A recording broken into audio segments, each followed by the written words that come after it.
A trailer full of dog and youth are intercepted into Imo State by the police. No be small thing o. They say that Hausa and Fulani youth pack dog full of trailer pass all the whole place. Na for Imo State they wan come hunt. Oh, things dey happen. But however, we go find out how this thing take dey happen. Yeah, my wonderful people, welcome back to Balabas Gist. If today na the first time wey dey come across this wonderful channel, you are highly welcome. We still dey here dey bring you updates back to back as e dey hot. No allow things wey dey happen around to tell you say things are going well. A lot of things dey happen for inside Nigeria wey you no know. My people, they say that a full trailer with Fulani youth, all of them, some carry their small kala, you know, kala na what they take. They say they wan come hunt for inside Imo State. They find bush meat.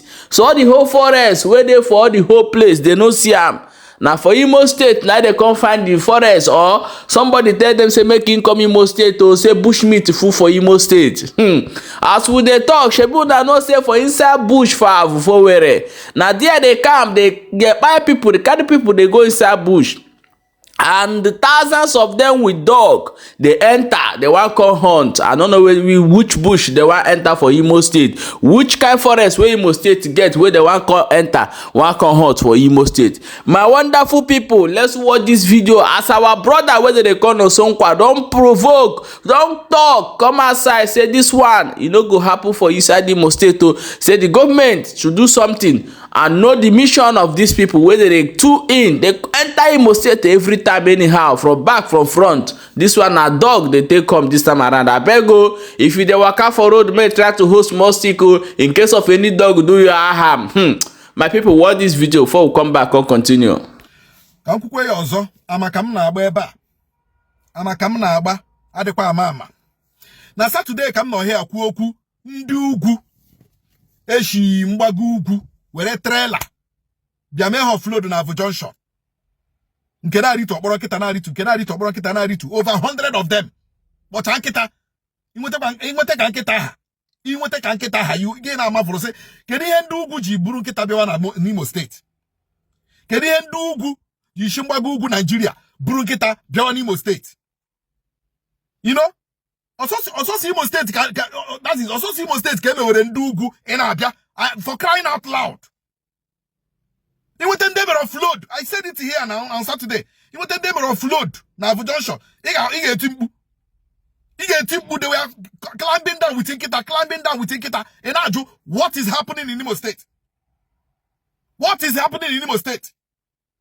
Huh? Even ewe ndugwa, Mahashi Bronu, Mahashi Jigawa, Mahashi Kaduna, Mahashi Kano. Haga for Lagos. Haga for Ogun. Haga for Akure, Haga for Ondo, Haga for Oshun, Haga for Delta, Haga for Edo, Haga for Anambra. Ya Imo State eba ka bia me offload. And eba ni na Haga for and when hook police checkpoint, military checkpoint, she remain intercept eben down until bagide bia more offload in Imo State here. But we have police checkpoints, military checkpoints everywhere. What is the mission of Ndugu in Imo State? Ihe wa juju dio kemba anyi gasa o. Ihe wukwa juju dio kemba anyi gasa o. Iba abala kiti now. Abala kita ye kwele ke kwuru now. Have you know with kidnapping. Ni mo have. Ni mo ha nekede. Ni mo he obize. Now he brule nkita bata. Ha je kita onwere ohia mpaha na mmaha hapụrụ n'Imo State. Ohia ha ti nkita bi ichi dinta mo ichi whatever ha bi ichi n'Imo State. Owo ohia nna ha ka owo ohia nne ha. Gịnị ka ndị ugwu ji nkita bi eme n'Imo State? What is the agenda of Ndi Ugundia with Nkita Hajinibia, Nimo State? What is their agenda? The government should look into this thing fast. The government should look into this thing fast. Keda agenda Ndi Uguji, Haji Chiri Nkita, Shimbagu Ugu Nigeria, Biawa here, Nkita Ndia, who knew their health status? Nkita Ndia, Onyema here, Abela Hana, Nkita Ndia, Abibu Ebure Haka anu Kita, Nkita wali keta buo no mmadụ echi o. O gwere ike nwe echi na asị na enwe ọrịa nkịta n'Imo State. Ma wa asị na echi na nkịta tara mmadụ agọzie from mmadụ. Anya, we don't know the agenda of ndị ugwu ndị achọ nkịta bawa here. Ndugu hana chikita bia n'Imo State. Habi ichenta. Ndugu hana chikita eshi ugwu Hausa abara Imo State wute nkita. Habi ichonta here. Ihe owo onwere ohia ne hanonga. Ko onwere ohia na hanonga. Ko onwere ohia mpa hanonga.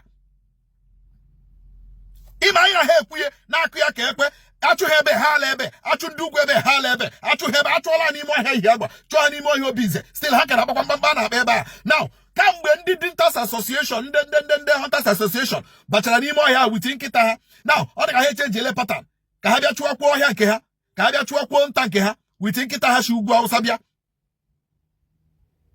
Government of Imo State, biko leba anya n'okwu a. Saturday kwuchara okwu a. Yesterday bụ Sunday. Manu that they have dispatched all of them. Ndị ke buruleti ha na trailer buru ha gawa another part of Imo State. Etige nda he buru ha dispatch ha kerie ha ekerie. Ya dị ka ndị bere on a mission. Ewezuga na ndị ka bomb ise security agencies na ebe ahụ mere intercept nkịta and ndị ugwu nọ n'ime ụgbọala. Mee intercept chishia ha n'ụzọ gbaa ha n'anwụ. Anyị aka ha ma that these people have dispatched this person. Ị ga na junction now you not see some of them. Epushuchala into some areas of the eastern communities of Imo State. Epushuchala there inside some communities of Imo State. A main intercept in the carbon bise. I will play the video. I will play the video. Get here. I will play the video.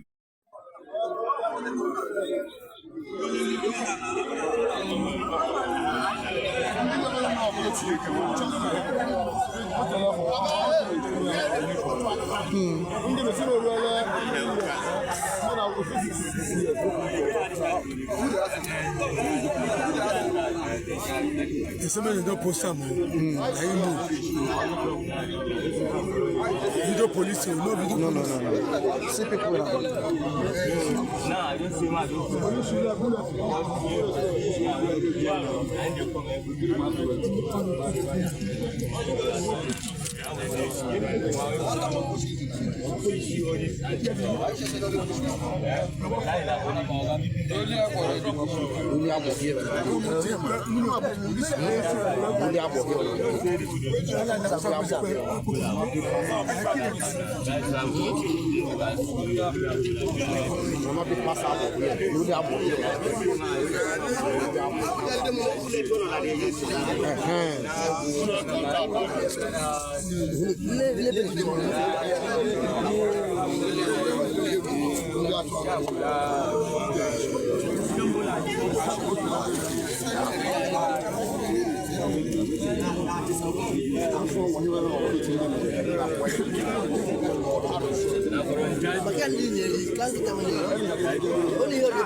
Okuda hone ya jom nkita ndị a ndị ugwu ji bata n'Imo State. What is their agenda? We want to know their agenda. In fact, the security agencies, DSS, the police, the military, should tell us the agenda of ndị ugwu ndị a. Bundi chinkita from Mwagugu, Nigeria, but Imo State. Get with the agenda. Imo State, what are they doing in Imo State with Nkita? Get the Imo State with Nkita. And I'm having two poses. Okay, Jana Hapano Neolo, Ewa Monobre. Akukatakwa Kadobi, go send them web ended the mother. Makanebe Watane Bapa to Aka. Hey. Monday ano here, Nayano here. Ochichi State Imo, wake up. Military, wake up. DSS, wake up. Police, wake up. I got matter agenda. Ndugundia, Jichirin Kita, Bianimo State.